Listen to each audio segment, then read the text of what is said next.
Okay, so let's work on the little power plug area here since that's going to be pretty easy to knock out. Then I'll worry about the fan vent afterwards. So what I'm going to do is I'm going to come in here and start to make some cuts that I'm going to need. So I'm going to take this polygon right here, which is the one that I need, and I'm going to start to make some cuts. I'm going to make a cut just below the power plug area there. And I'm also going to make a cut in this polygon about right there, and on the opposite side about right there. And over here I'm going to make a cut just about right there. Okay. Alright, so now I have this rectangular polygon here.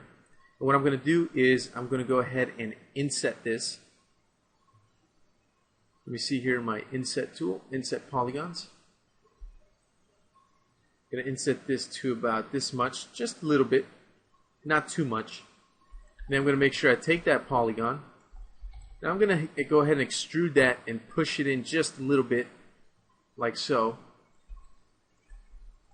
And then I'm going to go ahead and let me see what I want to do here. I'm going to inset this again to about right here. Looks pretty good. Okay, once I do that, I'm going to extrude this in again. This extrusion is going to go pretty deep. And I'm going to take this polygon that's right there, and what I'm going to do is I'm going to extract this and hit keep so I can keep the original polygon. Freeze modeling on that. Okay, I'm going to take this polygon. I'm going to use this to create those little metallic prongs that you see in power plugs. And the way I'm going to do that is pretty simple. I'm going to take these two edges, the top and bottom one. I'm going to split them in half evenly. Then I'm going to take these two polygons and I'm going to go to Inset. When I do that, I'm going to take Merge off. I'm going to go ahead and inset these to about maybe this much right there. Looks pretty good. And I'm going to move them down a little bit to match up the image a little bit better. And what I'll probably do here is extrude them, pull them out like this to about right there. Looks pretty good. Now they do look a little bit wide or thick, a little bit too much.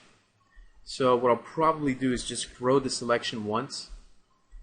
And I want to get rid of those polygons in the back over there. So I'm going to right click, go to invert selection, hit delete. What I'm going to do is select these inside polygons, those two.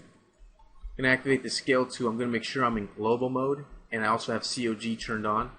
I'm going to scale these away from each other, so it basically makes those little metal prongs a little bit thinner because I thought they were a little bit too thick. And their length looks pretty good. Maybe I'll just be picky about it, pull these out a little bit more. Then I'm going to take the top and bottom edges that we have right there. And what I'll do is I'll just go ahead and bevel that. Give it a good amount of subdivisions. And there we go. Looks pretty good. Now we just need to do that center one that goes right here. So I'm going to take that back polygon right there. I'm going to hit extract polygons and keep. Take that new polygon that I've created. Scale it down a bit. Bring it up.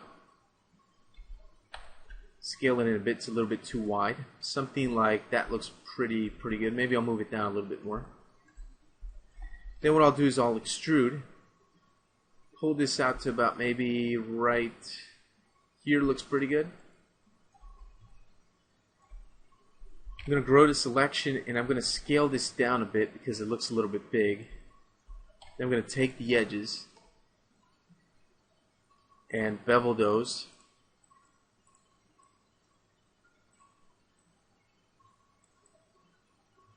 Something like that. Then I'm going to take this front loop of edges right there and I'm going to bevel those. I'm going to bevel that plenty. Something like that. Looks pretty good. Okay. Next thing I'm going to do is take all this stuff and freeze modeling on it to keep it clean. Then I'm going to finally take this power plug. I'm going to take this edge and this edge on the inside. I'm going to bevel that. And I'm going to look at my front view right there and I'm going to increase the distance so I get something like this. Not going to add subdivisions because I want to have that kind of hexagonal type shape to it. I'll probably take these two little edges down here and bevel those as well, but make a small bevel with plenty of subdivisions. So you end up with something that looks like this. Maybe tighten it up a little bit more.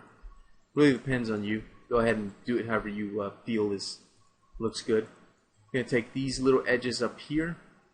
Actually, I'll hold down Alt, middle mouse button, click another edge there to select the entire ring. I'm going to bevel that. Give that some rounding. And maybe the distance increase a little bit, something like that. Just makes it look a little bit more interesting. Okay, there we go. So the power plug right there is done. Let me take this edge here that we don't need and hit delete to get rid of it. We don't need that edge either, so I'll get rid of that.